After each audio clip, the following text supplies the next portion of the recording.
Hello, welcome. My name is Jerry Cabazzuto from godislovetruthlife.com or godislovetruthfreedom.com because a life without freedom is not worth living. And today I have an amazing guest, Cynthia Mitchell of affirmlifedaily.com. She also not only has this amazing natural law based website, but she also has a website business simple websites fast. So I'll link those in the chat right now. But welcome, Cynthia. Thank you. Thank you so much for having me, Jerry. This is wonderful. We've had some great discussions already, so I was like super hyped up and amped up, looking forward to tonight so much. Absolutely. And yeah, we also talked about your background in spoken word poetry. That's actually, I heard some of your poetry and I was like, I wish we had included you in SoundPath because you're definitely a very talented poet. Thank you. Thank you so much. I appreciate that. Yeah, I don't know. I really hadn't talked about it or did it much in the natural law space. And then when I started listening to some of the interviews that you guys were doing for Soundpath and some of the poetry, it just sparked me. I was like, you know what? I've really been neglecting my poetry. It's like once you hear it, it really kind of just ignites you again. So I've just been writing and writing and writing so much lately. Just affirmations and poetry. Hi Sarah, and all those things. So yeah, it's phenomenal. So I'm really honored to be able to share some of that tonight because it's been a passion of mine for a very long time. Very long time. It's very therapeutic. Yeah, and we also, before we decided to have this conversation, definitely would love to talk about because we sort of connected after Mark Passio's shadow work seminar, and we're sort of we're both sort of in our own way actively going through that process.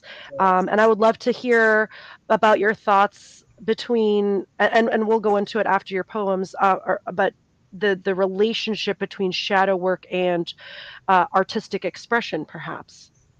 Yes, that is great that you bring that up because they're definitely related. It has helped me. Like I first started writing poetry when I was 12 after my sister and my niece were murdered, and I was just in so much grief and I had no idea how to process it. I'm 12, so uh, I just start and like and it's I'm not to down my family or anything, but no, it's like no one was like gonna take me to therapy or something like it just wasn't a thing really at the time in the space that we were in.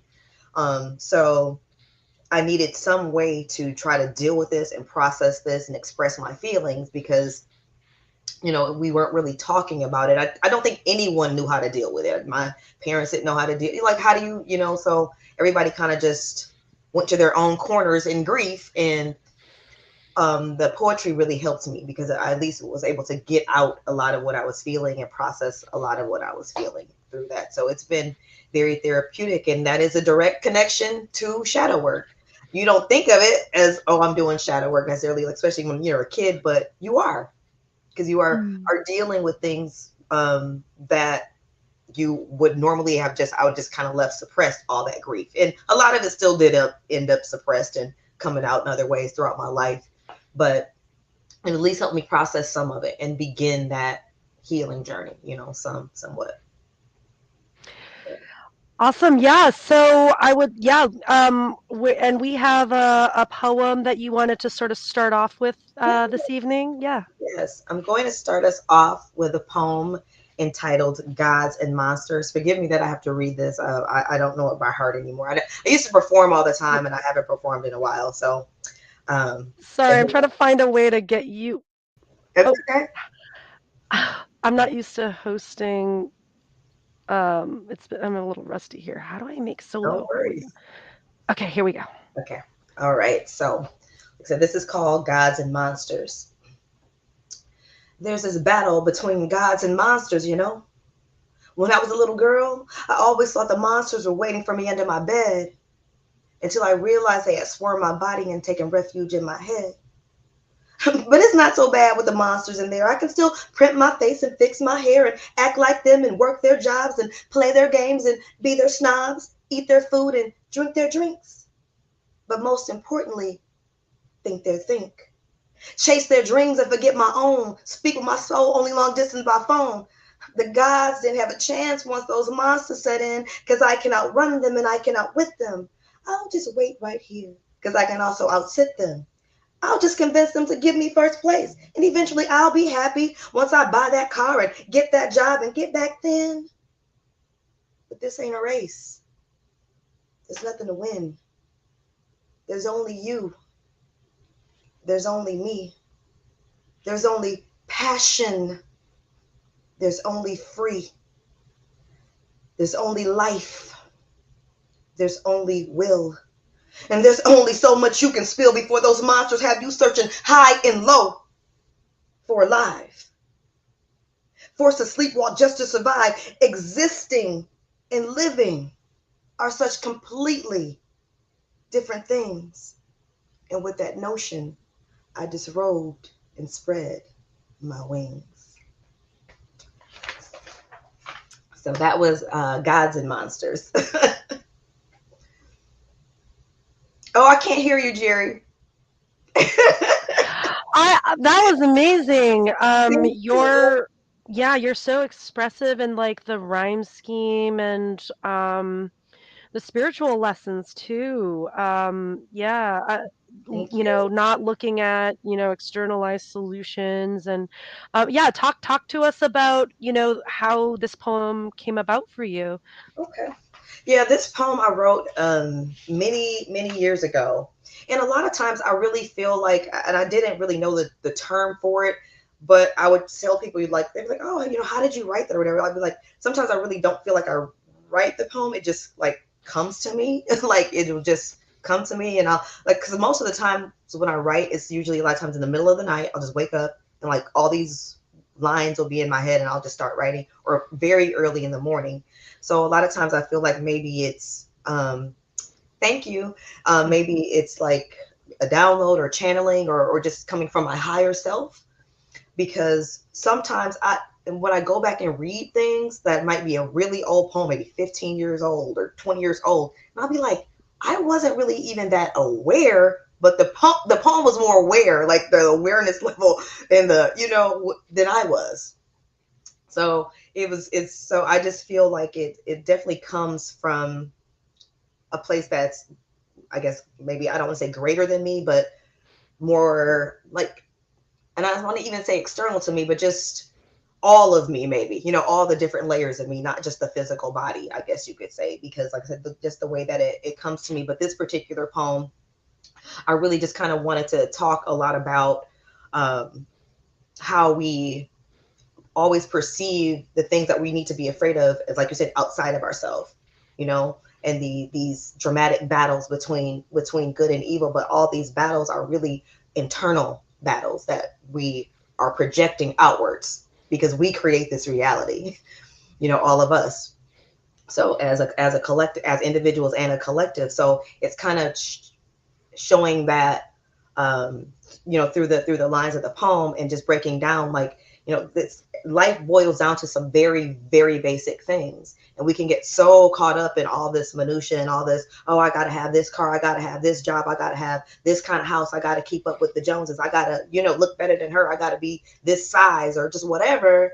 And you're missing all the most beautiful parts of life, like passion, like will, like love, like freedom, the most important parts that really can transform this entire experience for you. Because you can get as many new cars as you want. That is not going to transform your experience on this earth at any deep level. So that's kind of what the poem was getting at, and not letting the monsters, quote unquote, um, take that from you, steal that from you, and we have to, reclaim that for ourselves. So, it's a battle that we don't win externally; it's a battle we win internally. Wow. I can definitely tell you've done a ton of work on yourself.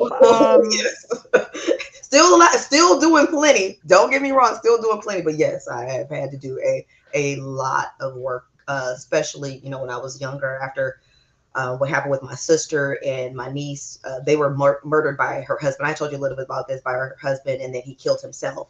And that was something that was so traumatic for me.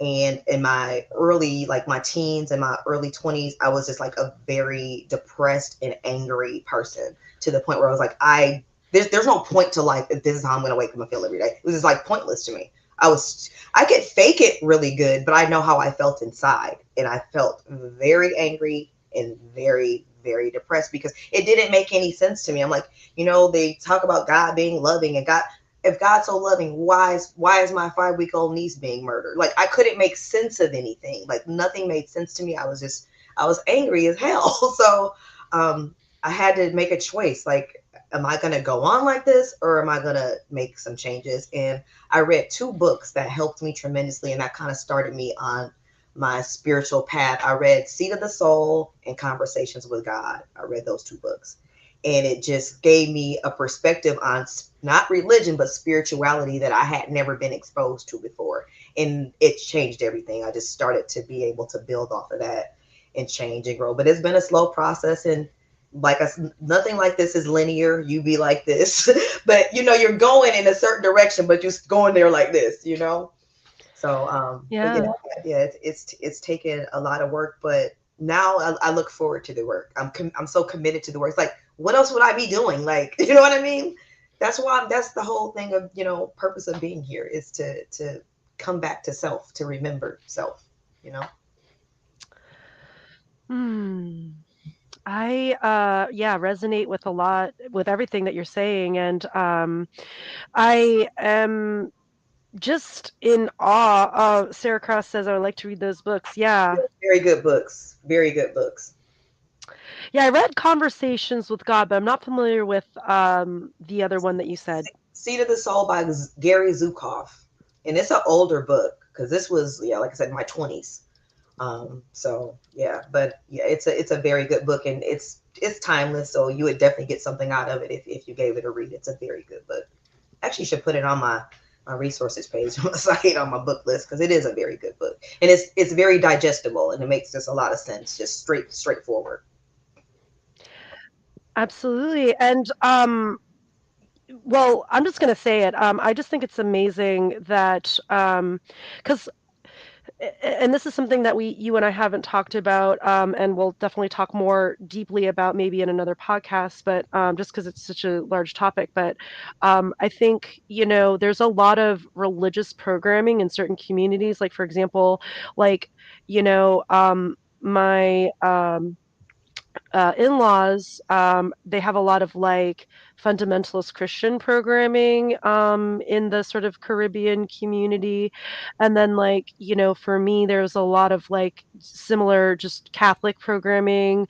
And so um, uh, y- these are these religions are really, I mean, they're sort of programmed everywhere, but really emphasized, I feel like, in a lot of these types of, dare I say, minority quote unquote communities. And so it's refreshing to see someone be able to deprogram themselves out of like the heavy programming that is, it's like it's almost, expected. Like, if I was to like hang out at in a Korean American event, that I'd be Christian in some way, you Right. know? Yeah, it is very expected. And yeah, and some people, take offense to it, or feel like it's their personal job to convert you. And I'm like, good luck with that. Because I mean, I went to a Catholic school up to third grade. So, I mean, church, like going to church was like one of our classes, literally. We had religion class on top of that. So, and even then, as a young child, I was like, this is not making any sense to me. And I just never had the buy-in to it. I always felt like, yeah, of course there's a higher power. I always felt that. I always felt the presence of that. That makes sense. Like, okay, because all of this is here. We're experiencing all of this. But the story, the narrative that they gave with it, I was like, man, they're what bothered me even as a little kid is the qualities. Like, in one breath they'd be like, God is love, and God is, it's just beautiful, magical, the creator is like, oh, that's so beautiful. And then God will be petty as heck the next sentence. Oh, he's wrathful, he's vengeful. Oh, he's gonna do this to you if you, step out of line. I was like, these sound like really petty human qualities. So I'm like, Mm, which is it? Which is it? Like, it just didn't make sense. It didn't resonate with me. I'm like, this sounds really like it, I just, it sounds made up, as opposed to the God being all love resonated with me on a certain level as true. But a lot of the other things they were saying just never resonated with me. So it's never bought in. And then I learned a lot about the origins. Ironically enough, at a Jesuit college, I went to Marquette University for 3 years, and we had a phenomenal history teacher. It was like one of those the way he knew history was just I had never met anyone that knew history to this degree. But he's the one that really broke down the origins of Christianity. He was just showing like how many other religions before Christianity, like this story has been repeated and repeated. This is not something new or novel that they came up with Christianity. This is based in astrology, and like many other religions before Christianity had these same stories. And I was like, oh wow, okay, so that started making a lot of sense to me too. So it was just certain truths that I came across that resonated, and I just always paid attention to what resonated with me. Like I always was very resistant to being bullied into believing something. Like, no, you're not gonna bully me into believing this. So yeah, I've never been religious, just always just spiritual. And I don't, if that's what someone chooses to go and that's their path and that's how they can get closer to God, I'm all for it. I don't try to take people out of their religion, but I don't want you to try to pull me into yours. If that's not my choice, respect that, just like I'm respecting your choice for right. the type of relationship that you want to have with God. Absolutely. Yeah, and one thing I sort of, when I'm talking to an exoteric Christian, I try to frame myself as an ancient Christian, because then there's no follow-up questions regarding that. That's good. Um, That's good. Yeah. so like they're never curious to know more about what that might mean, See? or yeah, but You know what? I like that because I guess in that sense, I am a Christian because Christ consciousness is the way, the middle right. way. That is the way, and that is based on Christ's teachings. He was just teaching the way. So Mhm. the teachings are beautiful. They've just been totally corrupted and distorted and taken completely out of context and used to control rather than to enlighten. I would love to learn about how you sort of came into the natural law community, teachings. Like, how did that come about for you? Okay. Well, they say when the student is ready, the teacher will appear. So I was already, I guess people say you could say awake about a lot of things. Yeah. Yes, I think they're under a lot of people's bed. But yeah, so I already was aware of a lot of things that were going on. But what I could never understand is why we couldn't get out. Like the patterns to me were so obvious of the cycles that we're in so many destructive ways. I'm like, but why can't we seem to get out of this? Why do we keep repeating this over and over the same cycles? Why do we keep falling for the same things? Why I couldn't wrap my mind around that part. And I ran across a Mark Passio video about natural law, and I was like, "That's it. That's the thing. I did it natural law, like, and it's such simple principle, but I had never really been introduced to it in that way, with that kind of, how thorough he is, with that comprehensive way of looking at it, and the Hermetic principles. And I was like, oh my gosh, this is it. This is what I was missing. This ties everything together, and I realized like right away we're never going to get out of these cycles and patterns unless we understand and embody natural law, because everything starts with freedom, everything starts with truth. You can't really you can never have the peaceful, beautiful society that everybody says that they want if people aren't free and everybody's lying all the time. How are you going to have that? How are you going to have that? It's impossible. So truth and freedom are fundamental. And my first podcast was called Truth and Love Are Synonymous Terms, because they are. Love is truth and truth is love. You cannot engage in one without the other. I'm so I'm so grateful that I met you, and I want to credit um Well, a few people. So I came across your work while we were doing Sound Path, and I was like, oh, I wish we had asked her like when we were in our planning stages, because to join for spoken word. So yeah, for sure, in the future, we definitely want you in the lineup because I would love to. I would love to. yeah, you're very talented, and I think spoken word is a sort of modern version of like the epic bard.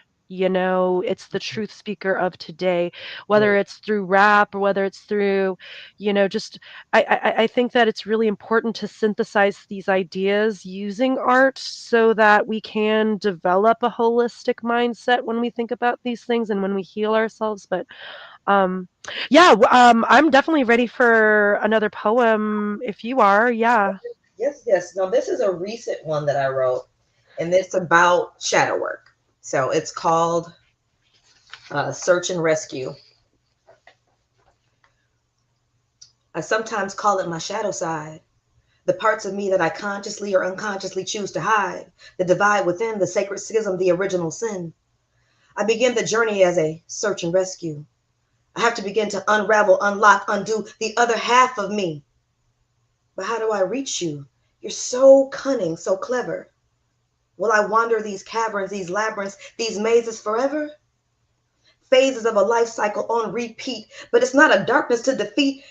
It is me, the part where the light didn't shine.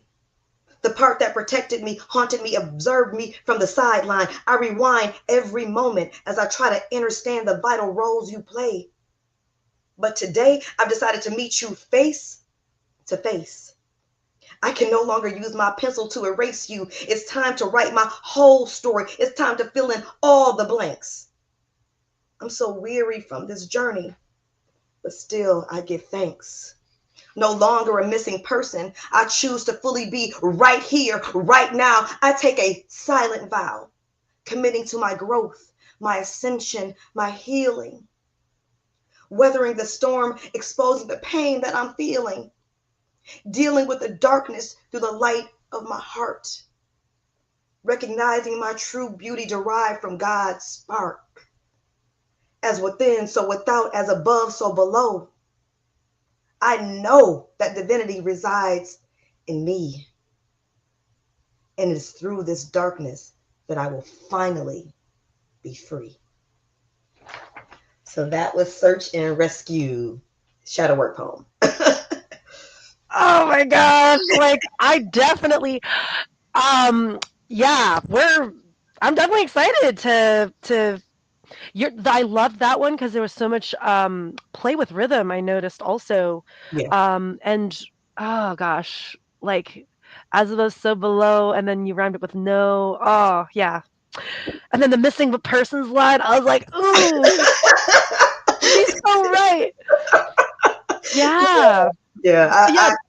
I recently wrote that. I just woke up. What it was probably, I don't even know, maybe like a week ago. It's very recent. I just woke up in the Hmm. morning. Like I had told you I've been going through a lot. I just went through, this crazy breakup, and before I even started dealing with this person, and I had never had visions before, but I had this vision. It wasn't like a vision of us as people. It was a kind of like a metaphorical vision, but I knew what the vision was representing, and it was telling me that the relationship was going to be about shadow work, like in a major way for both of us. And I just was not thinking it was going to be like turn out like how it did, like so fast, so intense, so painful. But nevertheless, I learned a lot, and I wrote that poem. I just woke up one morning and just, like I said, just very recently, and it just that just spilled out, because the intensity of, I could, like, after I ended up breaking things off, like I was like not even that functional for like probably about 5 days. I was like in bed, just crying and just sad, and just not even just for the breakup, just reflecting on myself, like seeing the patterns and having to admit this to myself, like, what are you doing, ma'am? What are you doing? Not what is he doing? What are you doing? And that's the part. I think that hurt the very most because I had to look at it. I had to look at it. If I didn't want this to happen again, I had to look at it, and I had to look at it and be very honest and real with myself. And I had to admit how long I've had this type of, when we talked about the empath narcissist pattern. And if you are empathic and you are not in a healthy empathic place where you are sovereignly empathic, which I was not and still am not. I'm working on that though. I'm definitely much closer to that now. And that relationship helped me. So I can't even be mad at it. I can't be mad that that happened. I can't. Thank you. I can't, because it's like it's pushed me so much further on becoming a sovereign empath and just spiritually sovereign, because that's my end goal. That's my end game. And sometimes pain is sometimes our quickest route to where we want to go is a big dose of pain, you know, to shake us awake and get us to take note. Yeah. So Yeah. Let's just go there, man. Let's just talk about this stuff. I read a really good book once called Drama of the Gifted Child, which is, um, aw, thank you guys. Y'all are so sweet. Thank you all so much. Love you. hmm, suffering is a sounding board. Yeah. That part. Yes, absolutely. So I want to briefly credit my good friend and sister Sarah Cross because she and I like to joke that like we sort of like chose this life on nightmare mode, like in a video game, you know, and it's sort of just a humorous way of depersonalizing things that happen to one self Yeah, and to really just view it like a movie and just or a video game and just sort of like you know like how do we level up in this yeah, yeah, I anyway going back to the book, there's a pattern generationally like if as was the case for me, I was raised by narcissistic parents, and so there was a lot of physical abuse and sexual abuse in the case of my mother, and I was always on high alert, and so I had to read the room, I had to read their energy, I had to look at their nonverbal cues, and I was just always like reading people. And mhm, so you develop through these quote unquote traumatic experiences, I like to call them rather than traumas, because there's a victim mentality that can happen when we think of things as trauma. So I try to you know gr- uh, y- sort of think about it more just as like an experience. But anyway, yeah, like you develop empathic qualities through these sort of uh, experiences, and then when you then go to look for a mate, you then reenact those experiences by over and over. forming relationships with narcissists, and then that then develops the empath in the next generation, and then it just becomes this thing. And so I would love to hear about your understanding of that sort of karmic generational cycle and how to Yeah, break it. Yeah. yeah, no, you're 100% on point. I had a couple notes too, but yeah, yes, I do. I do. I love his work, and I watch a lot of videos too that feature his work, specifically about the draw of the narcissist to the empath, because we both get a lot out of that. Especially, like I said, if you're an empath who, if you're not in your sovereign state yet, you're going to attract narcissists like crazy, and you're going to be looking to you look for that energy, someone who's deeply wounded, someone who's deeply, oh, I can fix them this time, I can make it work this time, I can be so loving and so of service, I'm going to turn this whole thing around, and they're going to love me and they're going to need me.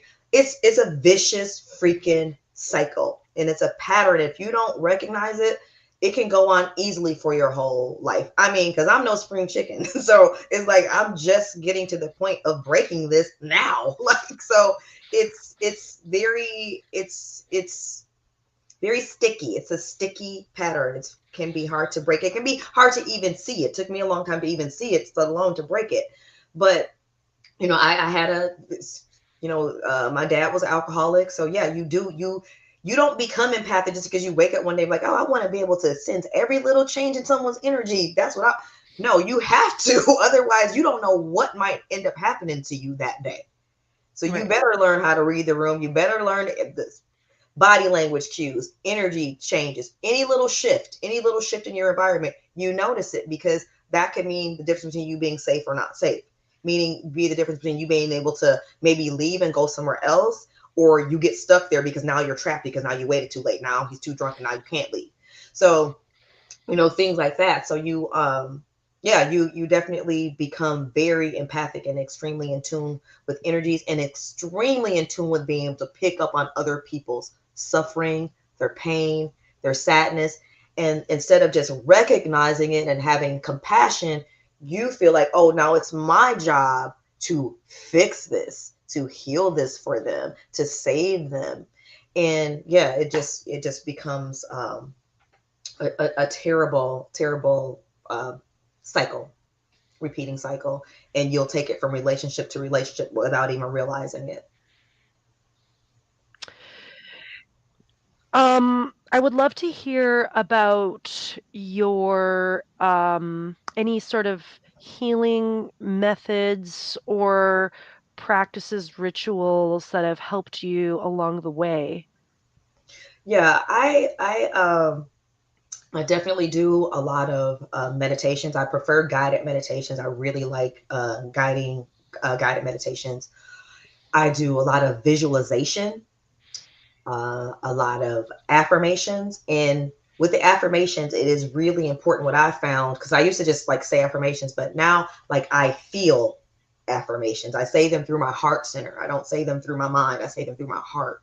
So if it like my energy will, I will feel it throughout my body. So I know that I'm like really taking this in energetically on a deeper level. So I like to do affirmations. I like to set intentions for the day. I definitely am big into gratitude practices, making sure I'm saying what I'm grateful for every single day because the frequency of gratitude is like no other. It's completely transformative, and I feel like that's the biggest reason why I've gotten to the place I am today with my healing. It's simply because I started instituting so much gratitude into my life and just really appreciating what I have, not focusing on what I don't have or what's not healed yet or just whatever. I have so much and so many wonderful, amazing, loving, supportive people in my life. That's something to truly be grateful for. Just this life experience, even with the ups and downs, is something to be grateful for because there's a lot of beauty in it. There's so much beauty in it. So just, coming from that place of gratitude rather than a place of, ingratitude or complaining or just, that mindset. So that's another big one for me. Definitely, which I'm missing right now because the weather has just not been cooperative. But getting out in nature, I'm a huge gardener. I have a big garden in my front yard and my backyard, which my HOA hates me, but that's okay. Um, but yeah, I'm always like, I try to ground outside, do breath work outside, just sit outside and reflect, sit outside and write, things like that. And what I've recently just started doing as a new practice, which I really like so far, is infusing light and love into past situations. So I'll go to like think of a past negative situation that turned out like, just a negative or it was bad or it was harmful or whatever, and just infuse light and love back into it. Not to change what the situation was, but to change the balance of the energy of that situation. Since time is not linear, I can always go back and put love into anything because time is not, we experience it linear, but it's really not. So going back and putting that there to change that energy balance. So that way the lessons and the healing that come from that will have more love in it. Even though I can't the Mm. base experience, I can make more healing come out of it, more positivity come out of it by putting more love back into that negative experience. So I've been doing that a lot, which I like too. So those are probably some of the main things that I do. So Oh my gosh, that was like if people I want to just clip that whole section and just create. That was amazing. Yeah, things I want to go back to a few things that you mentioned that are working for me. Positive affirmations for sure because we have so much programming for the opposite. You're not enough, you're not good enough, you're never going to get it, give up now. And just like literally telling yourself the opposite and repeating it, Yep. and just Yep. countering those, Yep. those programmed, yeah, just those programs, just Yep. rewriting those programs. And then Yep. yeah, gratitude also, I feel like it's underappreciated how Yes. amazing gratitude Very is. underrated. Very underrated. How it can change Yeah, your whole life. Yeah. because I think the way it works for me at least, and maybe for you as well, it's like when you switch your mindset to one of gratitude, you're automatically taken out of the subjectivity of your experience, Mm-hmm. Yep. you Yep. know? Yeah. Yeah. It gives you that space. And it made me think of another book that helped me too, like not take everything, and I still take tons of stuff personal. Don't think I'm just like, oh, this, walk around and nothing bothers me. Shit bothers me all the time. But I can come back and remember, like, wait, let me back off this a little bit, because I shouldn't be taking this personal. I have somewhere I can go from that place to kind of, reframe things. But a book I read called The Four Agreements. And one, you read that one, yeah. So one of the agreements is don't take anything personally, because it's not about you, whatever they're doing. It's about them and their internal struggles and their healing and their spiritual journey. So you have to not take things personally, when even though it may seem extremely personal what they're doing, it's very hard to, in some situations, that's extremely hard to do. If someone hurts you really bad or hurts someone you care about really bad, but in the end, I do know at a deeper level that it is true. It's not a personal thing against you. It's their own internal battle, because you don't act that way. You don't act violent or cruel or whatever, unless you are very much struggling and suffering within yourself. Mm. You're not in a great place and all loving with yourself, and you out here being cruel, and you out here being violent. You out here, you wouldn't do that's not how you would operate. So it's really not about you. Yeah. But we still have to stand up for ourselves and not let people. We still have to have our boundaries and not let people hurt us or treat us any old kind of way too. That's important as well. Yeah. Um, that's something I'm sort of learning right now, is just really just coming into a sense of sovereignty within myself, inner monarchy, and just claiming control of me. Like, you can't do that, and it was such a difficult process, and I still feel like I'm experiencing the and processing the learning of that. But yeah, really deprogramming from, because as sort of, I had two programmings, right? Like, on the Korean side, I was supposed to be like a submissive girl, and then like on the American side, I was supposed to be like an independent woman. And so like I had these like two like programs that like Totally weren't really, opposite. yeah. And so in a way, like being Korean American, like automatically like took the power of both of those programs away, because they were in conflict. Hmm. And then trying to find a way to integrate those concepts, that made sense on a more balanced masculine feminine divine level. But yeah, I would like to hear your thoughts on this idea of like developing the self-defense principle within oneself, given programming for certain communities, or whatever. Yeah. Yeah, yeah. I think that is so vitally. Yeah, she's right. They're very important and they need to be set. And what I found with myself, I was pretty good at setting them outside of intimate romantic relationships. And those relationships, I would try to set them, feel guilty immediately right away, like, oh no, I'm sorry, I didn't even know when I did anything. And here I would find myself, apologizing or trying to make things right, or just like I said, trying to fix someone or do the healing for them, which you can never do for someone else. And so boundary setting is pivotal, because what I'm actually doing, I'm doing the opposite of what I'm trying to do. I'm saying I'm trying to help them, but if I don't hold them accountable for their behavior, I'm doing the opposite of helping them. I'm hurting them, because I'm not holding them accountable with how I'm reacting to their abusive or bad behavior. So they're crucial for yourself and for other people. If, like, when you really come into true care, you recognize boundaries help everybody, Not just you, it helps everybody because they need to learn as well. You can't be running around treating people like this and still think you're going to have access to them. No, no, you're Mm. not going to have access to my light anymore. You messed up. You ruined that for yourself. And that's something that like I said, like you, still in romantic relationships, much harder for me than in other type of relationships. It's just because I think that's the core one where you do play out those childhood patterns, where you try to, keep trying to fix that initial wound on your heart through those relationships. So that's the one that I'm in the process of healing now. So, and it feels good. It's hard because it feels almost weird to like not go back and be like, oh, you know what, he just needs more chances, or he just, it's because that's like a, it's like it's I'm just so drawn to do that because I've done it for so long.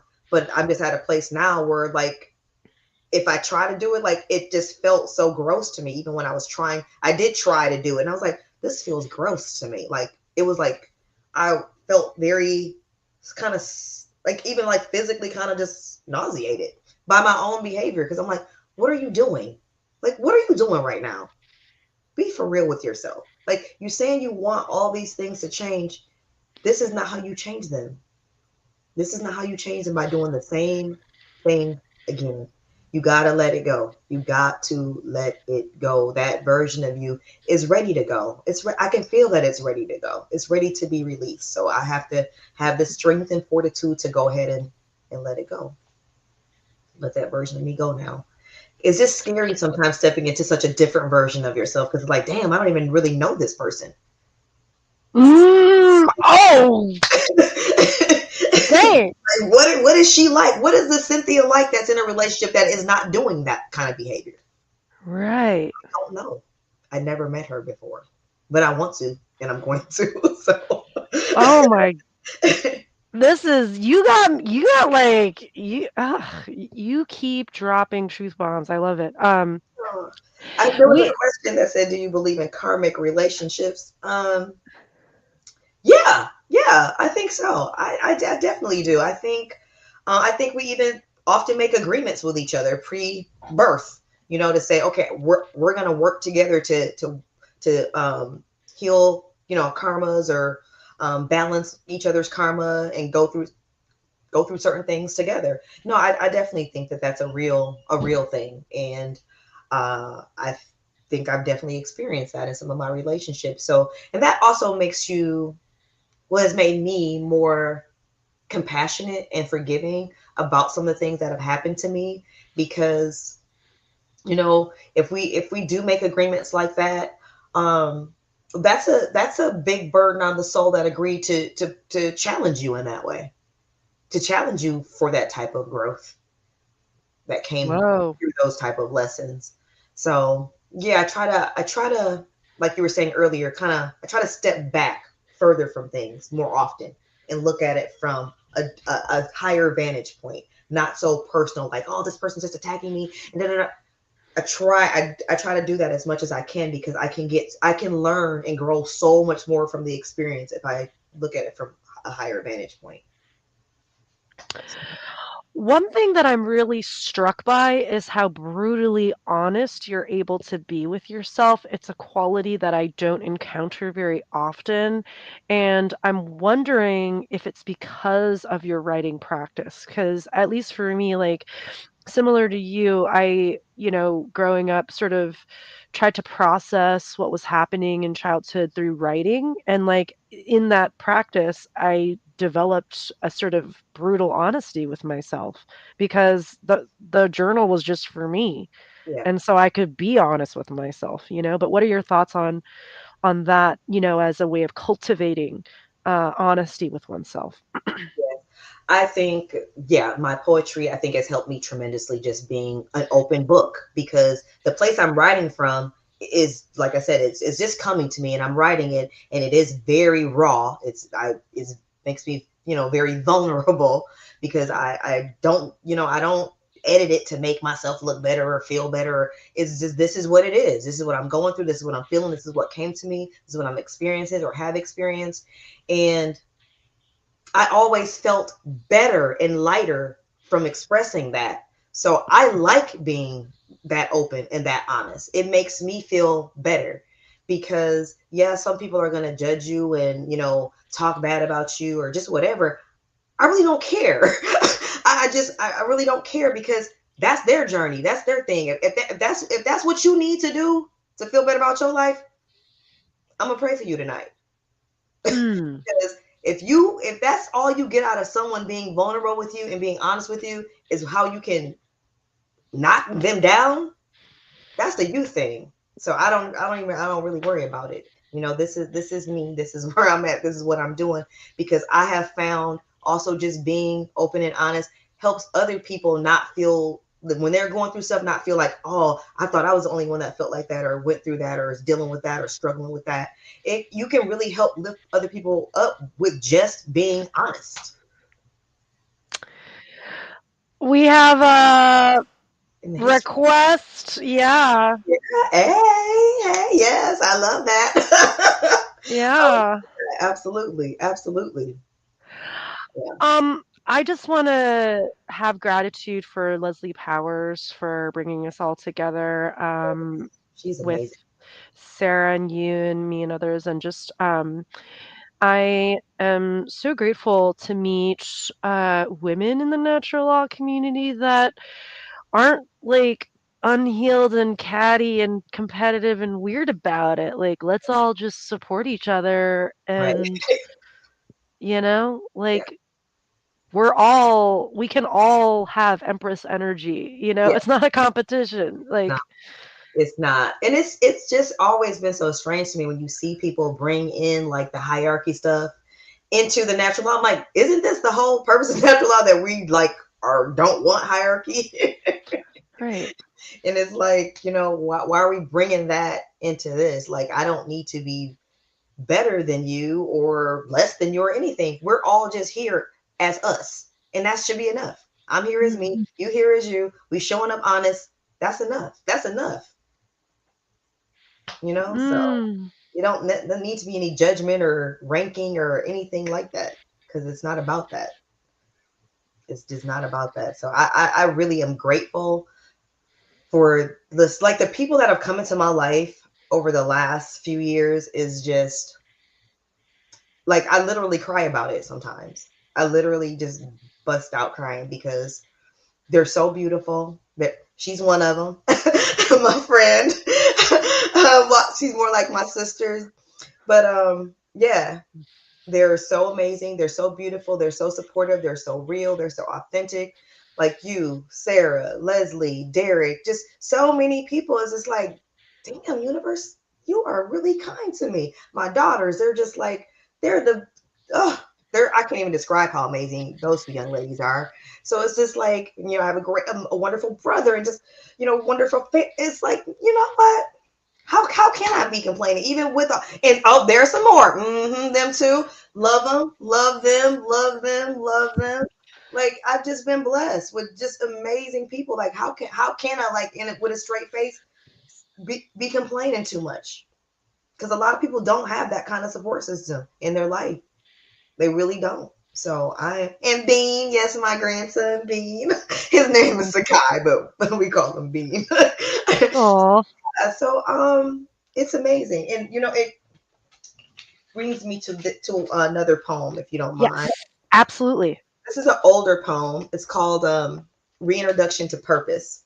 So, like I was saying, it's more about um, I know we're talking about relationships, but the core relationship we have is the one we have with ourselves and finding purpose in our life and meaning in our life in real authentic love, not like romantic love, but just self love, self worth, which is one of the things I'm working on right now very hard is my self worth because that was a big part of me getting into these narcissistic relationships as well because narcissists can be very flattering. Oh, you're amazing. Oh, you're so wonderful. Oh, you're so this, you're so that. Things that I have trouble saying to myself and believing it. So I can receive it externally from them, and then it fills me up because I'm not able to fill up myself in that capacity yet.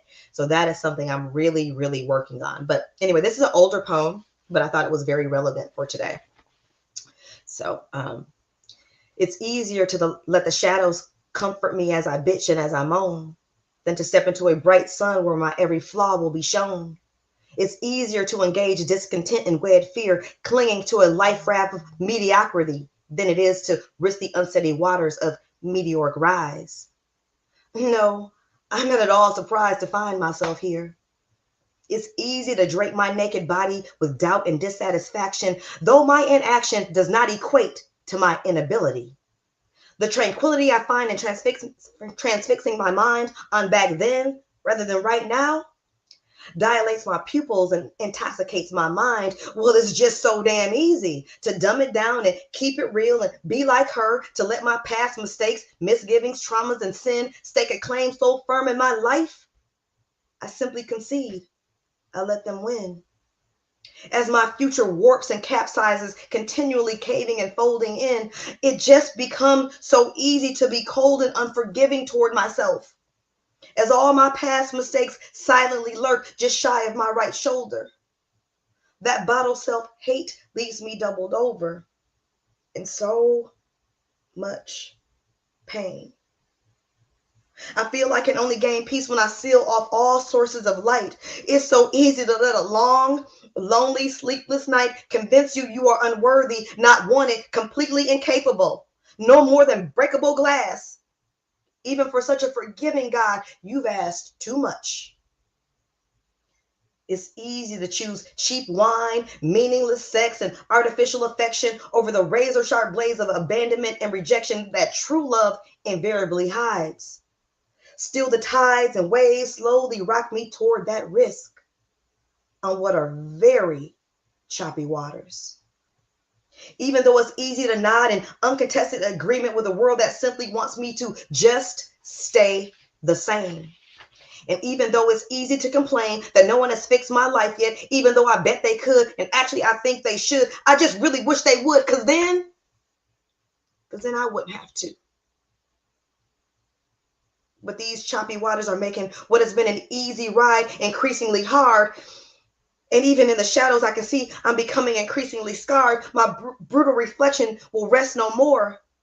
Before it was easier to give up and give in and slow down and lay down than it was to have a showdown with my very own soul. So I just shut the window and closed the blinds and chattered my teeth as my body grew cold.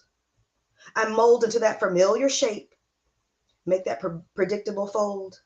I hold my breath, hoping no one would notice. And they didn't. But I did, as I hid a capable woman inside an incapable girl, as I buried an overflowing spirit inside a condensed and demoralizing world. I took no sides, even when I should have, and I failed to demand more. Now, look, you're going to have to raise them blinds and open that damn door and let me out and let me be and let me rest and let me see. If there's something real to all this hype about a world of endless possibility. I opened the window and I raised the shade. And in the morning sun, my miracle was made. Through the window, I held out a net, and my every wish and dream and blissful scene was caught. Well, I guess falling in love with my life was easier than I thought. Good morning, sunshine. I really missed you. So that was reintroduction to purpose. Oh my goodness. We have all kinds of um, positive feedback from the chat. I am wanting to do a shadow work theme for Soundpath from your work. Like Ooh. your work inspires me. It really does because you have this really amazing balance between the masculine and the feminine in your word choices. Like you go and create these sort of like cold, dark, hard sort of imagery, but then you contrast it with light and like, and it's just Hmm. yeah, just great work. Yeah, Oh, everyone's thank you. Thank you so much. I appreciate it. This is, and it's very therapeutic. I'm telling you, it's like it'd be like a therapy session when I do poetry, like a whole therapy session for free. Thank Well, you.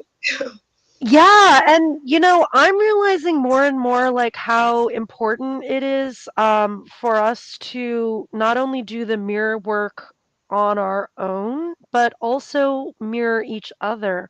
Like I really admire you. I think you're an amazing alchemist of sort of taking these difficult experiences and just transforming them into art is just so, and to do it in such a balanced way is completely inspiring. It makes me, yeah, want to feature artists like you. It wants me to, dive back into,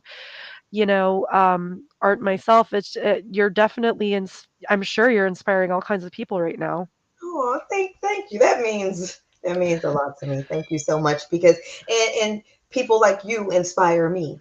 I'm inspired all the time, like literally all the time, by the people that again I'm blessed enough to be surrounded by because you all put so much hard work, dedication, passion into everything you do. And like I said, when I started seeing the Sound Path interviews, that was one of the things that lit my fire to even start writing again because I wasn't my husband of 27 years, he passed away 3.5 years ago.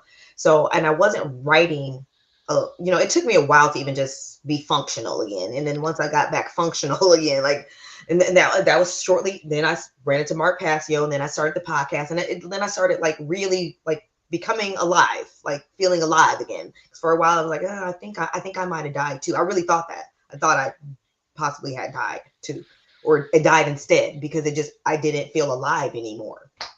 So, um, yeah, so it's just been this process and like just being surrounded with so many beautiful spirits and people that are so engaged in life and like that care, like they really care about humanity, about themselves, about bigger things than just what's the newest brand outfit I can buy or the I'm saying, just not all the trivial material stuff, just real things that they're caring about, like so that inspires me every day. So yeah, it goes right back to you. So Oh. absolutely. So I know that we wanted to keep it to an hour. Was there one more poem, if I'm not There was, mistaken? yeah. Okay.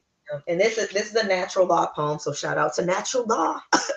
um, it's called God's Blueprint because, like I said, natural law is so powerful, and I really that's why I started the podcast because once I was introduced to that work by Mark Passio, I was able to go through all 200 some episodes of his podcast like it was nothing, like literally like it was nothing, just because it just captivated me, and I was getting such a education and a foundation of how this whole universe is set up, and why we keep staying in these same vicious cycles and in a state of slavery, whether it's physical slavery, mental slavery, whatever. We're definitely in a state of slavery as a collective.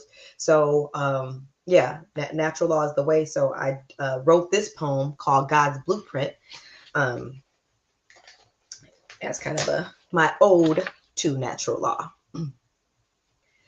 It's the law of the land, the seas, the heavens, and everything in between, the ether, the air, the dream world, and all things unseen, weaving a moral code through the very fabric of life.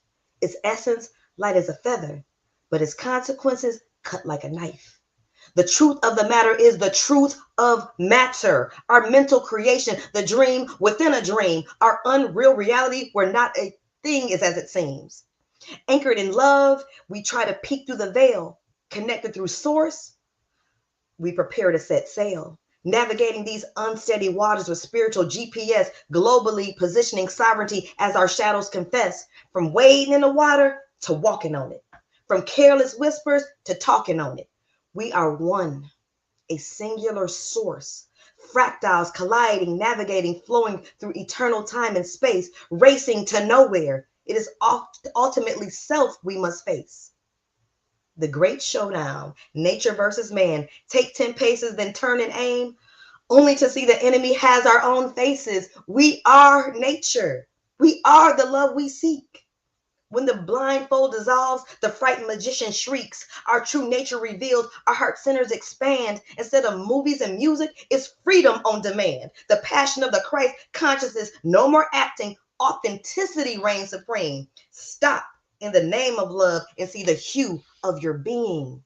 Understand the code, the principles, the truth, unfiltered and raw. I also like to call it God's blueprint, aka natural law. So that was God's blueprint. My ode to I just natural I just want to be like, oh, that last line though. law. Oh man, mic drop, dude. Thank you so much. I appreciate this opportunity to share in this way. I haven't really done any poetry.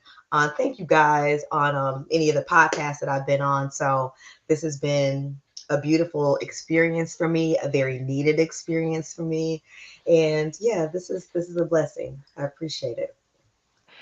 Thank you so much, Cynthia. Thank you, everyone, for joining us. Yes, namaste. We are the same. We are one. Yes. Thank you Mm, so much, everyone. Good night. good night.